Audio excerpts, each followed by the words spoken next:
Dobrý den. Vítejte u instruktážního videa k projektu Člověče nezlob se. Tento projekt Českého svazu pivovarů a sladoven vznikl za podpory Ministerstva zdravotnictví a jeho název se snaží poukázat na to, aby prodejci i zákazníci brali kontrolu věku při prodeji alkoholu s nadhledem.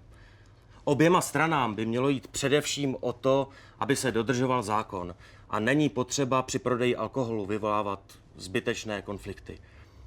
Obzvláště při komunikaci s mladistvými je mnohdy humor a nadhled účinnější než nadřazené jednání.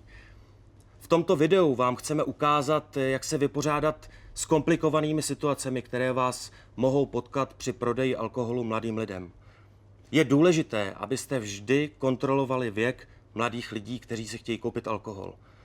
Prodejci, který poruší zákon a prodá alkohol mladistvím, může být uložena pokuta až 500 000 korun. A to je hodně peněz. Při opakovaném porušení zákona může dojít k ukončení provozu. Ke kontrole je oprávněná řada institucí, jako například Policie České republiky, Česká obchodní inspekce nebo interní pracovníci v utajení. V rámci projektu Člověče nezlob se jsme nechali vyrobit informační materiály, které můžete rozmístit ve své prodejně. Dáte tím jasně najevo všem nezletilým, že u vás jim to neprojde. Tyto cedule budou umístěny především u regálů s alkoholem. Na úvod si pojďme ukázat, na jaké produkty se tento zákon vztahuje. U tvrdého alkoholu, piva a vína je to samozřejmostí, ale alkohol obsahují i tyto produkty. Ovocné sajdry v různých příchutích, ochucená piva s obsahem ovocné složky, která na první pohled mohou vypadat jako nealkoholická. Míchané nápoje s limonádou či energy drinkem, které bývají také v plechovkách. Lehká vína, šumivá vína a další. Alkoholický nápoj nemusíte poznat podle obalu, ale na etiketě je vždy uvedeno procento alkoholu. Pokud si nejste jisti, raději zkontrolujte obal. Je lepší zkontrolovat něco nealkoholického, než abyste prodali alkohol mladistvím. Po umístění informačních materiálů proškolte své zaměstnance pomocí tohoto videa a dalších informací, které naleznete na www.do18ne.cz. Dobře víme, že určit věk zákazníka není jednoduché a proto přicházíme s jednoduchou pomůckou, jak určit, koho při nákupu zkontrolovat a koho ne.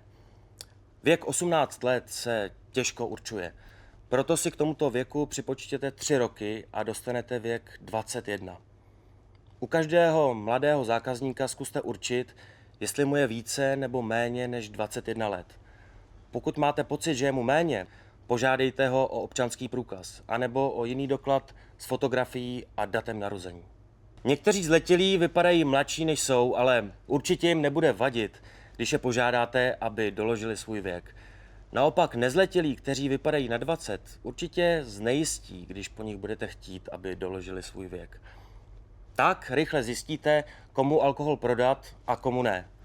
Vždy však platí, že pokud si nejste jisti, požádejte o doklad totožnosti s fotografií a datem narození. Zákon je na vaší straně. A zákazníkům to můžete vysvětlit třeba tím, že oni maximálně přijdou o nákup alkoholu, zatímco vy můžete přijít až o 500 000 korun.